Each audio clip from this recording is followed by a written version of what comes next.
Hey, before I get into this, just know this isn't some perfect love story. It's messy, sharp, and real. I walked up to my house after a long, exhausting shift, 12 hours straight on my feet, and immediately felt something was off. My key didn't fit. I tried again. Nothing. Then I noticed the door handle different. The locks had been changed. That's when I saw them. Black garbage bags lined up along the sidewalk. My clothes. My shoes. Everything I owned, shoved into plastic like I was trash.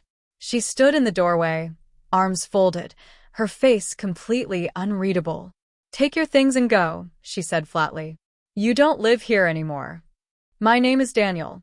I work as a paramedic. For the past month, I'd been working back-to-back shifts, barely sleeping, just trying to keep up with bills after my wife, Chloe, lost her job. I stared at her, convinced this had to be some kind of sick joke. "What are you talking about?" I asked. "I'm done," she replied. "We're over. This house? It's mine." I let out a dry laugh. "Ours. We bought it together." She tilted her head slightly, almost amused. "No, you just thought that." My stomach dropped. "I handle the paperwork," she continued. "You signed where I told you. You never bothered to read it, did you?" I couldn't even respond. "Grab your stuff," she added. "I have company coming." "Company," I repeated. She glanced at her phone. "Not your concern anymore." Something inside me shut down in that moment. No shouting. No begging. Just silence. I picked up the bags, loaded them into my truck, and drove away without another word. That night, I checked into a cheap roadside motel, the kind of place where the lights flicker and the walls feel too thin. I sat there with my laptop open, going through our finances. Our joint account, the one I'd been depositing my paychecks into for 2 years, used to have over $45,000. Now it had barely over 100. Transaction after transaction, transfers, withdrawals, all authorized by Chloe. All sent to an account I didn't recognize. My hands started shaking. Then I pulled up the house documents. This time, I read every line. She hadn't lied. The property was in her name alone. But the mortgage? Both of us. I was legally tied to the debt, but had zero ownership. The next morning, I called a lawyer, someone I hadn't spoken to in years, a former classmate named Aaron Malik. I met him at his office and handed over everything. He read through it quietly, then leaned back. "She didn't do this overnight," he said. "This was planned. Can she really just throw me out like that?" I asked. "Technically, yes," he said. "But financially, you're still in this. And since you're married, that changes everything." "So, what now?" He looked straight at me. "You stop paying the mortgage."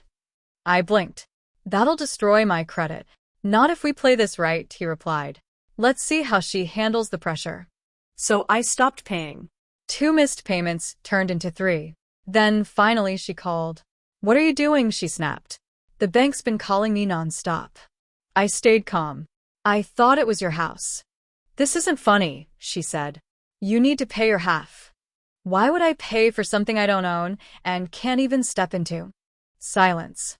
"If this goes into foreclosure, we both suffer," she added, her voice tightening. "Then maybe you should have thought about that before kicking me out," I replied. A pause then, quieter. "I don't have the money." I leaned forward. "Where did it go, Chloe?" She didn't answer. "You emptied our account," I continued.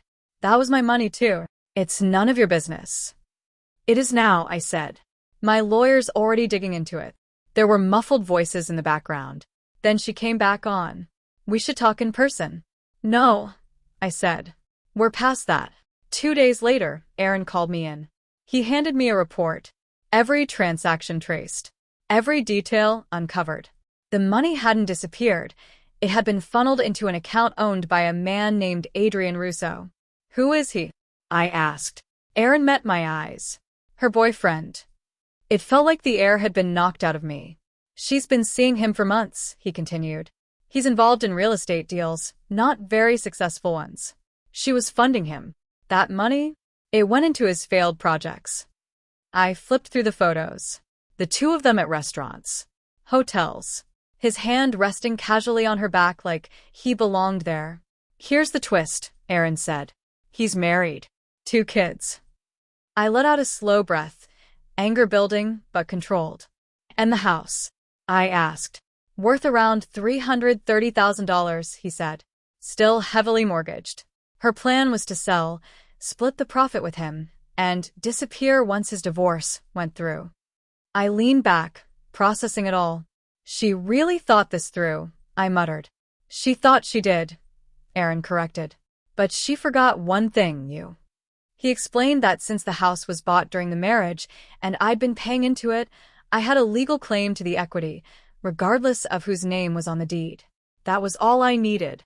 We filed a claim immediately, blocking any sale or refinance without my consent. She called within hours, furious. You can't do this. I already did, I said. You're ruining everything. No, I replied calmly.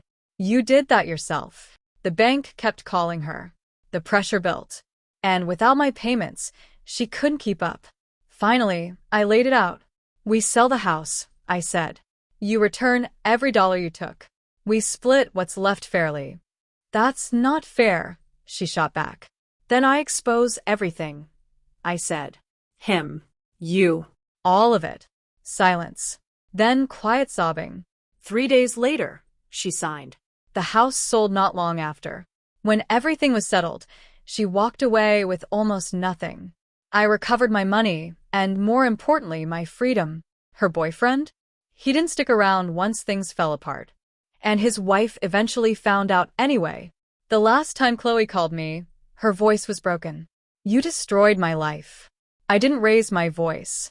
No, I said. You did. The divorce was finalized a few months later. I used my share to buy a small apartment. Nothing fancy, but it was mine. Fully mine. Every document, every signature, I read it all. No shortcuts. No blind trust. Months passed. Life steadied. Then one day at the hospital, after a long shift, a nurse named Elena asked if I wanted to grab coffee. We took things slow. No rushing, no secrets. And when things got serious, I made one thing clear. I believed in honesty, in equal footing, in building something real. She understood. For the first time in a long while, I felt at peace again.